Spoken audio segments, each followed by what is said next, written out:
Welcome to our mock interview series, where we're here to guide you in nailing your mathematics assistant professor interview. Today, we'll navigate through key questions that you might face, starting with the heart of how you teach. Let's dive in with our first question. Could you share your teaching philosophy and how it guides you as a mathematics assistant professor? This question helps the interviewers understand your foundational beliefs about teaching and how you apply them in the classroom. Here are some insights to help you craft a compelling response. Think about the core principles that shape your teaching methods. Share specific examples of how you bring these principles to life in your teaching. Highlight the importance of engaging students actively in their learning. Discuss how you ensure inclusivity and accessibility in your classes. Connect your teaching philosophy to your broader goals as an assistant professor. Now, let's look at a polished example answer. My teaching philosophy is rooted in active learning and sparking curiosity in mathematics.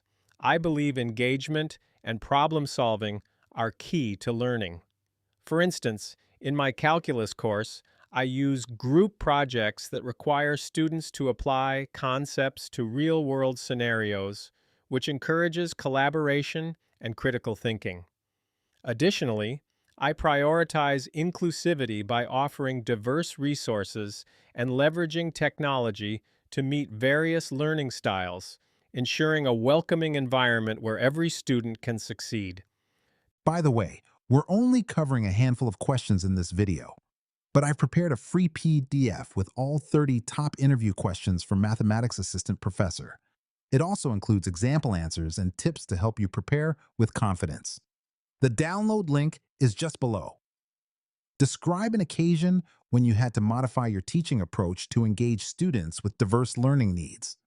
This question evaluates your adaptability and understanding of different student needs. It shows how you can adjust your teaching to better serve your students. Consider these points to effectively construct your response. Recall a specific scenario with students who had varying learning preferences. Explain how you identified these diverse needs. Detail the strategies you used to accommodate those needs. Share the positive outcomes and enhanced engagement as a result. Reflect on what you learned from the experience to improve future teaching. Here's an example of how you might frame your experience. In my calculus class, I realized that some students found abstract concepts challenging, while others excelled. To address this, I introduced visual aids and hands-on exercises, such as using software for graphing functions. These changes increased participation and feedback showed higher engagement, underscoring the necessity for diverse instructional strategies. This taught me the value of flexible teaching methods to cater to varied learning styles. Can you talk about a time when you developed new course materials or curricula? What steps did you follow and what was the result? This question seeks to understand your innovation and initiative in enhancing course content to improve learning outcomes. Let's explore how to organize your thoughts. Begin with identifying why new materials or curricula were necessary. Detail your research and planning phase.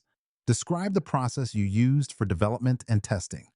Include how you gathered and incorporated feedback.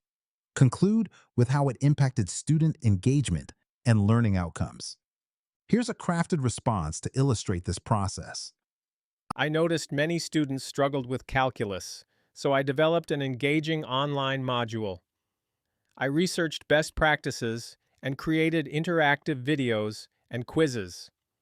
After testing with a pilot group, feedback showed improvements in test scores, prompting ongoing refinements each semester.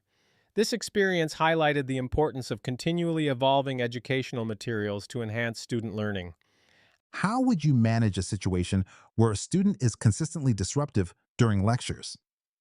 This question assesses your classroom management skills and your ability to maintain a positive learning environment. Here are some strategies to consider for your response. Remain calm and collected while addressing the disruption. Speak with the student privately to understand their behavior. Establish clear conduct expectations at the start of the semester. Involve a supervisor or counselor if the behavior persists. Promote respect among students to foster a positive learning atmosphere. Let's see how you might structure an answer. I would calmly address the behavior during class and follow up with the student privately to understand their perspective. I would reinforce classroom expectations and, if necessary, involve additional support to resolve the issue. By encouraging mutual respect, I aim to create a conducive learning environment for everyone. Imagine you're invited to collaborate on an interdisciplinary research project. How would you approach this opportunity? This question gauges your collaboration skills and how well you can integrate into a team with diverse expertise. Consider these approaches to effectively answer. Identify the objectives and strengths of each involved discipline. Maintain open communication to set clear expectations. Use your mathematical expertise to contribute innovative solutions. Be adaptable to different working styles. Understand the context and needs of the other disciplines involved. Here's how you might approach this scenario. I would begin by understanding the goals of all disciplines involved.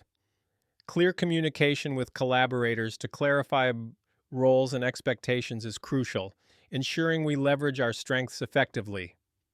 By being adaptable and open to learning from other fields, I can contribute my mathematical skills to find innovative solutions.